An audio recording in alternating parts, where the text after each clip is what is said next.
మీ business ఏదైనా మీ ఊర్లో promotion చేయాలంటే అది సుమన్ టీవీతోనే సాధ్యం. ఇప్పుడే సంప్రదించండి. జై శ్రీరామ్. చీరాల భక్తజనులకు మహదవకాశాన్ని ఏర్పాటు చేయాలనే సదుద్దేశంతో భద్రాచల సీతారామచంద్ర స్వామి దేవస్థానానికి భద్రాచలం 2014లో దేవస్థానం ఎగ్జిక్యూటివ్ ఆఫీసర్ గారిని, చైర్మన్ గారిని కలిసి ఈ కోటి తలంబ్రాల అనుమతి పత్రం మాకు ఇవ్వాలని మేము కోరగా, అయ్యా మీరు ఒక సంస్థ స్థాపించండి, ఆ సంస్థ తరపున ఒక చైర్మన్ని, సభ్యుల్ని మీరు కేటాయించుకోండి, మీరు కేటాయించుకొని వస్తే మీకు మేము అనుమతి ఇవ్వటం జరుగుతుంది అని అడుగుతూ, ప్రస్తుతం మీరు చేసిన సేవలు లాంటివి ఏమన్నా ఉంటే మాకు తెలియచేస్తే మేము దాన్ని బట్టి ఇవ్వటం జరుగుతుందని మాకు అడగటం జరిగింది. అప్పుడు నేను చెప్పాను, 2004 నుండి 2014 వరకు కూడా తిరుమల తిరుపతి దేవస్థానం ధర్మ ప్రచార పరిషత్ ప్రీసియస్గా నన్ను అపాయింట్ చేశారు. నేను అలాంటి కొన్ని కార్యక్రమాలు చేయటం జరిగింది. కానీ దేవస్థానం వాళ్ళ దగ్గర నేను ఒక్క రూపాయి కూడా ఎప్పుడు ఆశించలేదు, తీసుకోలేదు.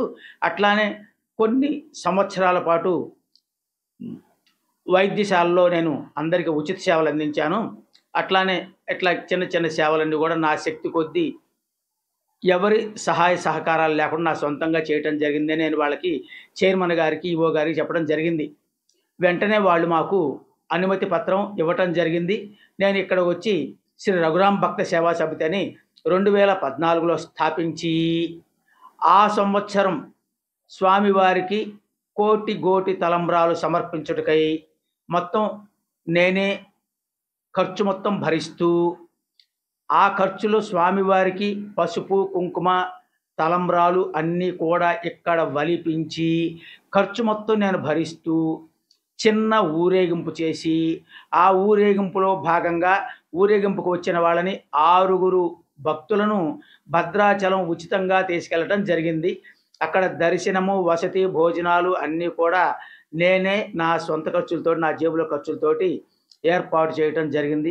అలా ప్రారంభమైన శ్రీ రఘురామ భక్త సేవా సమితి కోటి తలంబ్రాల ఉత్సవం ఈ రోజున దేవస్థానం వారి దగ్గరికి ఎవరు, ఏ భక్తులు, ఎటువంటి వాళ్ళు చీరాల గ్రామం నుండి, పరిసర ప్రాంతాల నుండి వెళ్ళి రఘురామ భక్త సేవా సమితి చీరాల వారి ద్వారా అనగానే చక్కగా లోపలికి సకల మర్యాదలతో తీసుకెళ్ళి మనకి దేవస్థానం వారు దర్శనం ఏర్పాటు చేసి పంపించడం జరుగుతుంది. ఇలా ప్రారంభమైన రఘురామ భక్త సేవా సమితి గత 10 సంవత్సరాలుగా విజయడంకా మోగించి 10 సంవత్సరాల పాటు మనం తలంబ్రాలు సమర్పించడం జరిగింది. ఇలా కోటి తలంబ్రాలు అనే పేరే కానండి, మొట్టమొదటి 2014 సంవత్సరంలో కోటి తలంబ్రాలు సమర్పించాము. తదుపరి మన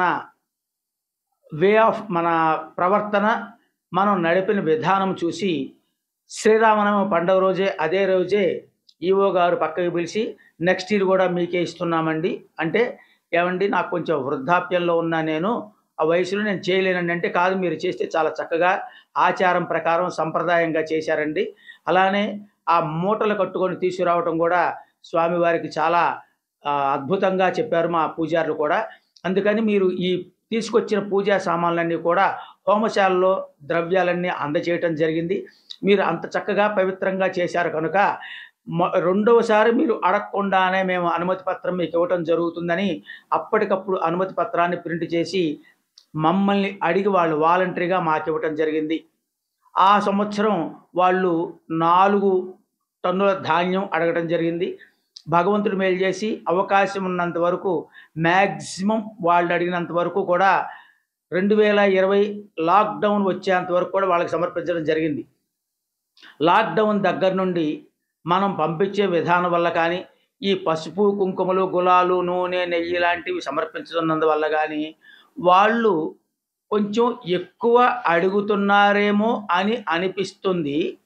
కానీ రాముల వారి మీద ఉన్న భక్తి వల్ల కానీ, ఇక్కడ భక్తులు సహాయ సహకారాలు ఎందుకు చేస్తున్నారంటే, ఈ కోటి తలంబ్రాలు అందరూ కూడా వలిచిన వాళ్ళు చాలా తృప్తి పడుతూ, మీరు చెయ్యండి, మేము సహకరిస్తామంటూ ప్రజలు ముందుకొచ్చి, భక్తులు ముందుకొచ్చి మాకు మంచి సపోర్ట్ ఇస్తూ సుమారు 10,000 మంది మహిళలు వలుస్తున్నందువల్ల మేము కూడా కొంచెం ముందుకెళ్ళడం జరిగింది.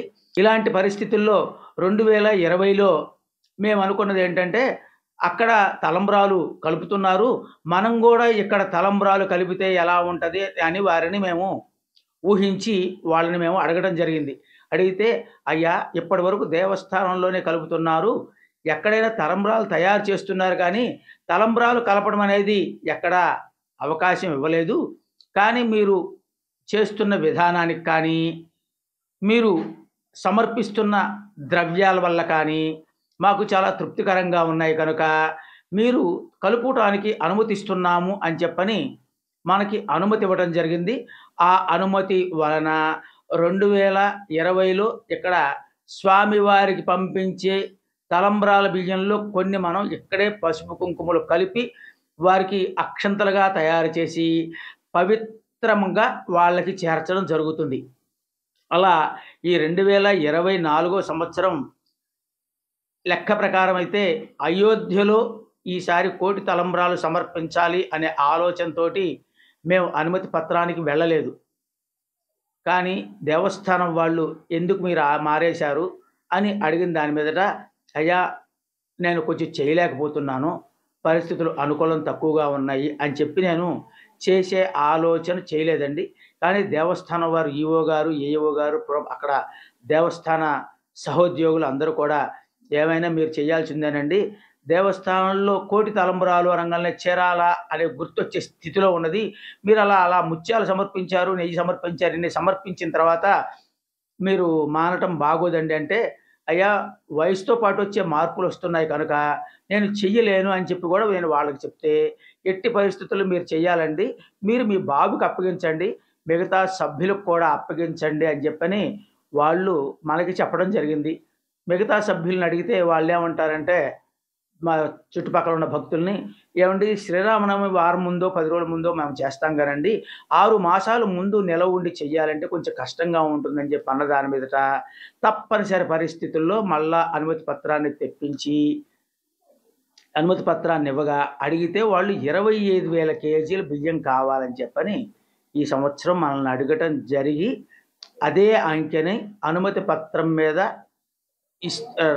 ఉదహరించి మరి మాకు అనుమతి పత్రం ఇవ్వడం జరిగింది. కానీ సమయాభావం వల్ల 25,000 కేజీలు చేరే అవకాశం తక్కువగా ఉన్నది. మరి ఇంకా సమయం ఉన్నది కనుక భగవంతుడు మేలు చేసి ఇంకా పూర్తవుతాయేమో తెలియదు. అనుకున్నట్లుగానే వారికి పసుపు కుంకుమలన్నీ పంపించడం జరిగింది. వాళ్ళు అడగకుండానే మేము ప్రతి సంవత్సరం కూడా భద్రాచలం సీతారామచంద్ర స్వామి వారి కళ్యాణం గురించి చెప్పుకుంటారు కానీ ఎదుర్కోలు కార్యక్రమం గురించి పెద్దగా ఎవరు చెప్పుకోరు. కానీ అక్కడ అత్యద్భుతమైన రీతిలో అత్యద్భుతంగా ఎదుర్కోలు కార్యక్రమం జరుగుతుంది. అటువంటి ఎదుర్కోలు కార్యక్రమం మేము చూసిన తర్వాత అక్కడ మేము ఎటువంటి ప్రోగ్రామ్స్ చేస్తే బాగుంటుందని ఆలోచించి స్వామివారికి ఎదుర్కోల సమయంలో పళ్ళాలు సమర్పిస్తే బాగుంటుంది అనే ఆలోచనతోటి అక్కడ ఎదుర్కోలు పళ్ళాలు సమర్పించడం జరుగుతుంది. ఆ పళ్ళాల్లోనే అయ్యవారికి, అమ్మవారికి వస్త్రాలు, యజ్ఞోపవీతాలు, అలానే స్వామివారికి పూలదండలు. ఎదుర్కోలు కార్యక్రమంలో అన్నిటికన్నా ముఖ్యమైన ఘట్టం మాల మార్పిడి ఘట్టం.